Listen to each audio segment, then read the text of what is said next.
आप सीधी सीधी बात करते हैं, आप बिल्कुल निष्पक्ष बात करते हैं, ना इधर की ना उधर की। सरकार के खिलाफ है तो सरकार के खिलाफ बोलना चाहिए। सरकार जो सही काम करे उसको सही बोले, जो गलत करे उसे गलत बोले। पर आजकल खिलाफ की बात नहीं है, आईना तो दिखाना हमारा काम है। सर पत्रकारिता का मतलब क्या है? आईना ही तो दिखाना है सर। अगर सत्ता के तलवे चाटोगे तो आईना कहाँ से दिखाओगे? सर गोदी मीडिया आजकल किसे कहा जा रहा है? आप देखो ना, हम तो सड़क पे हैं, आप जो बोलते हैं, आप लोगों से पूछते हैं, जो कहते हैं वो दिखाते हैं। बिल्कुल। तो आप अब छोड़िए हमारी बात और इसकी, आप ये बताइए, ये भारत और अमेरिका की जो डील हुई इसके बारे में कुछ जानकारी आपको है? बिल्कुल 18% टैरिफ लग गया। हम उन्होंने 0% कर दिया इंडिया ने। फिर किसे नुकसान हो गया आप बताइए? कृषि को हो गया? तो वो तो कह रहे हैं, वो तो ट्रम्प और डंका पीटना उन्होंने, उनका काम है डंका पीटना ही। 50% लगा था तो भी डंका पीट रहे थे, अब भी पीटेंगे वो सर, अब भी पीटेंगे वो। लेकिन भारत सरकार ने ऐसा नहीं कहा कि हम 0% तक ले आएंगे टैक्स। ये दावा अमेरिका कर रहा है। सर दावा ट्रम्प जो कर रहा है वही तो हो रहा है। बताओ, रूस से तेल खरीदना बंद हुआ, हो गया? कम हुआ, बंद नहीं कम नहीं, हो ही गया, समझो बंद। अब वो कह रहे हैं वेनेजुएला से तेल खरीदेंगे हम, वो बता रहे हैं इन्हें नहीं पता, हम खरीदेंगे। अब जो और है भक्त वो कहेंगे नहीं बहुत सही हो रहा है, माला ही पहनाई जाएगी, सब कुछ होगा, लेकिन सत्ता को आईना ही नहीं दिखाया जाएगा यहाँ पे हमारे इंडिया में। सीधी बात ही है सर, जो चल रहा है इस टाइम। हम आपका प्रोग्राम इसलिए देखते हैं कि बिल्कुल साफ बोलते हैं और बिल्कुल बिना लाग लपेट के। चलिए, आपने पत्रकार होने भी ऐसे ही चाहिए। चलिए हमारा छोड़िए। इनकी वाइसी हूँ मैं। तब तो मेरा कार्यक्रम जब ये देखते होंगे आप लड़ाई करते हैं। वो देखना ही पड़ता है, हम दोनों देखते हैं। हमें अच्छा मतलब सही है, आपके जो भी विचार है वो बढ़िया लगते हैं हमें। डेली देखते हैं हम, डेली। पहले संदीप चौधरी भी एबीपी में चले गए, वो भी बिना लाग लपेट के काम करते हैं। चलिए, आप इनको बहुत अच्छा लगता है। रिपोर्टर रह गए हैं जो ऐसा काम कर रहे हैं। चलिए बहुत है। अब मैं थोड़ा कुछ और लोगों से बात करता हूँ। तो आज शाम होते होते अंधेरा हो गया और कनॉट प्लेस का मौसम भी आज अच्छा है। दिल्ली में आज मौसम अच्छा रहा और मैं भारत अमेरिकी डील पर बिल्कुल आम लोगों से बातचीत करने के लिए यहाँ पर मैं आया हूँ। और देखिए कि आम लोगों को बिल्कुल पता भी है।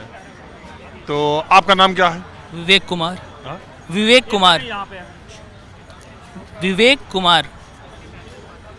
आप क्या करते हैं विवेक जी? मैं जॉब करता हूँ, सेमीकंडक्टर इंडस्ट्री में हूँ और टेस्टिंग में काम करता हूँ। टेस्टिंग में सेमीकंडक्टर इंडस्ट्री में। कहाँ पर? जर्मनी में। हाँ? जर्मनी में। जर्मनी से यहाँ कनॉट प्लेस में? हाँ, तो मैं फ्लाइट पकड़ने आया हूँ। आज रात में मेरी फ्लाइट है और मेरी दीदी यहाँ पे रहती हैं, तो इसलिए जर्मनी वापस जा रहा हूँ।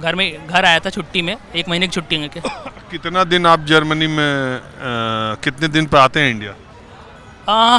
1 ईयर में एक बार। मतलब कहाँ काम करते हैं? जर्मनी में, स्टुटगार्ट में। स्टुटगार्ट। क्या बनाते हैं? मेरी कंपनी टेस्टिंग पे काम करती है। तो सेमीकंडक्टर में मतलब तीन तरह के कंपनियां होती हैं। एक होता है डिज़ाइन कंपनीज, एक होती है मैन्युफैक्चरिंग कंपनीज और एक होती है टेस्टिंग कंपनीज। तो मैं टेस्टिंग में काम करता हूँ। पहले डिज़ाइन होता है चिप, फिर वो मैन्युफैक्चर होता है और फिर मैन्युफैक्चर हो के जब आता है चिप, ऐसा दिखता है वो। मैन्युफैक्चर की जब चिप आता है तो ये सेमीकंडक्टर है? हाँ, चिप। हाँ। अपने कैमरामैन से मैं कहूँगा ये देखिए, सेमीकंडक्टर चिप इसको बोलते हैं।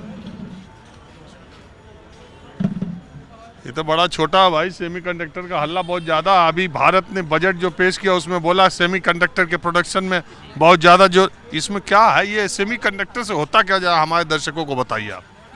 तो सेमीकंडक्टर को यूज़ करके हम कई सारे सर्किट बनाते हैं, चिप्स बनाते हैं, जो कि हमारे स्पेसिफिक पर्पस को परफॉर्म करने के लिए, जैसे कि करंट सेंस करना है तो करंट सेंसर हो गया। उसी तरीके से जैसे बीच में मैं एकदम साधारण बात करूं, बीच में गाड़ियों का प्रोडक्शन बड़ा धीरा हो गया था, धीमा हो गया था।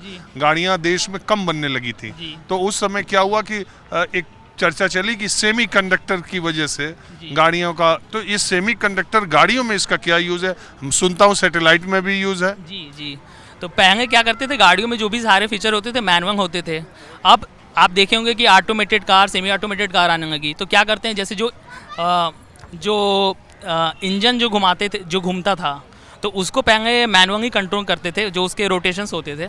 अब उसको चिप के थ्रू कंट्रोल करते हैं। तो चिप को, जैसे हमको कब कितने टाइम पे रोटेशन कराना है, उस हिसाब से चिप को डिज़ाइन किए, प्रोग्राम किए, और उसके बाद जैसे ही प्रेस करेंगे, बटन प्रेस करेंगे तो वो उसको कंट्रोल करेगा। तो आपको मैनुअली कंट्रोल नहीं करना पड़ेगा। तो इस वजह से जो भी कार आने लगी, ऑटोमेटेड कार आने लगी, सेमी ऑटोमेटेड, और अब आप देख रहे होंगे फुल्ली ऑटोमेटेड कार भी आने लगी। तो पूरा कंट्रोल सेमीकंडक्टर चिप्स के थ्रू करने लगे हम। अच्छा चलिए, तो हो गया सेमीकंडक्टर का मामला। जर्मनी में हमारे देश का डंका बज रहा कि नहीं? नहीं, डंका मतलब ऐसा कुछ नहीं कह सकता। जर्मनी के लोग अपने काम में व्यस्त रहते हैं, अपना काम करते हैं, और मतलब उनका इंफ्रास्ट्रक्चर बहुत अच्छा है, सब कुछ चंग है। मतलब ऐसा कोई नहीं है कि हमारे बारे में बात करते हैं या इंडिया के बारे में बात कर रहे हैं, ऐसा कुछ है नहीं। इनफैक्ट मतलब बहुत सारे लोग हैं जो कि इंडिया के बारे में नहीं जानते हैं कि मतलब कि बहुत सारे लोग हैं जो कि इंडिया के बारे में मतलब इतना नहीं जानते कि इंडिया में क्या हो रहा है क्या नहीं। बस उनको पता है हाँ इंडिया एक देश है, और मतलब बहुत क्राउडेड सिटी, बहुत क्राउडेड जगह है। और मतलब कुछ लोग तो ऐसा समझते हैं कि इंडिया में बहुत स्कैमर्स रहते हैं, इंडिया में बहुत स्कैम होता है, और मतलब इंडिया डर्टी है, ऐसा है। तो ऐसा कुछ नहीं है कि इंडिया के बारे में बहुत अच्छा परसेप्शन है। हाँ, जो लोग जॉब कर रहे हैं बाहर, इंडिया के बाहर, इंडिया में, जर्मनी में, यूएस में और अदर कंट्रीज़ में, हाँ उन इंजीनियर्स की रेपुटेशन अच्छी है। इसकी वजह से ये है कि हाँ इंडियन लोग टैलेंटेड होते हैं, उनको ऐसा पता है कि हाँ इंडियन टैलेंट अच्छा होता है। बट उनका ऐसा कुछ नहीं है कुछ स्पेसिफिक चीज़ को कि हाँ डंका बज रहा है, ऐसा नहीं है। आप जर्मनी बता दिए इसलिए आपसे ये सब हम पूछ रहे हैं। भाई हम कभी जर्मनी गए नहीं है, न जापान गए हैं। अभी डील हुआ है यूरोपियन यूनियन से, अभी आज इंडो यूएस डील हुआ, तब तो आप तो जर्मनी में, तो आप समझ रहे होंगे ये सब खेल क्या है। क्या है इस डील के बारे में, आप क्या सोचते हैं? नहीं, ये तो मैंने वो देखा, ये तो बहुत अच्छा है एक्चुअली में। पहले जब 50% टैरिफ लगाया था तो बहुत मतलब प्रॉब्लम हो रही थी। जो भी इंडस्ट्री है, इवन चेन्नई में जो बहुत टेक्सटाइल के आइटम्स जाते थे चेन्नई से, और बहुत सारे बिजनेस थे जो कि यूएस से इंडिया के स्टैब्लिश थे, 50% टैरिफ की वजह से बहुत इम्पैक्ट पड़ रहा था। टेक्सटाइल बिजनेस बर्बाद हो रहा था। तो जो भी वियतनाम है, जो और टेक्सटाइल बनाते हैं, वियतनाम हो गया, उसके बाद बांग्लादेश हो गया, तो चाइना हो गया, वो हमारे टेक्सटाइल बिजनेस को बीट कर रहे थे उसकी वजह से, 50% टैरिफ की वजह से। उसका बहुत नेगेटिव इम्पैक्ट पड़ रहा था। उतना कवरेज नहीं आ रहा था, बट इम्पैक्ट बहुत नेगेटिव था। बहुत सारे जो टेक्सटाइल वाले वो थे, उनके ऑर्डर बंद हो गए, ऐसा मैंने पढ़ा था न्यूज़ में। तो अभी जब ये फिर से घटा दिया है, मैंने सुना कि जो पेनाल्टी टैरिफ था, जो रशियन आयरन खरीदने की वजह से 25% था, वो भी हटा दिया, और जो 25% बेस टैरिफ था उसमें से 7% कम करके 18% कर दिया। तो इसका बहुत पॉजिटिव इम्पैक्ट पड़ेगा। तो ये तो बहुत अच्छी बात है, बहुत अच्छा लगा देख के ये न्यूज़ कि हाँ टैरिफ कम हो गया। चलिए ठीक है, आपने बात की। आपका नाम क्या है? विवेक कुमार सिंह। विवेक जी, आपका बहुत शुक्रिया। आप जर्मनी में भारत का झंडा बुलंद करें, और भारत जल्दी आए। यहाँ भी सेमीकंडक्टर की बहुत यूनिट्स और इंडस्ट्री लगने जा रही है। बजट में बहुत तगड़ा प्रावधान हुआ। जी, हमारी नज़र है उस पर, और मैं देख भी रहा हूँ क्या हो रहा है, क्या नहीं हो रहा है यहाँ पे सेमीकंडक्टर में, क्या लग रहे हैं। तो आप आइए यहाँ। अब मैं ज़रा कुछ और। हाँ भाई साहब। I watch every day also. अरे बहुत डेली का डेली। हम तो आपको देखते थे डेली, बहुत ही बढ़िया, आपका बहुत अच्छा लगता है। यार हमको कम देखो, इंडो यूएस डील देखे कि नहीं? आज भारत अमेरिका का जो डील हुआ, कुछ पता में तो हमें नॉलेज नहीं है, लेकिन अब बजट के बारे में तो बहुत ही अच्छा बजट रहा है।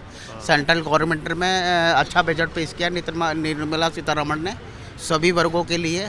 बैंकों का भी रिटर्न में भी अभी 2026 में कह दिया कि इनकम टैक्स लागू करेंगे, और बहुत ही अच्छा बजट है। ये अभी भारत अमेरिका डील के बारे में आपको नहीं, ये नॉलेज नहीं सर। अच्छा, बजट में क्या अच्छा लगा?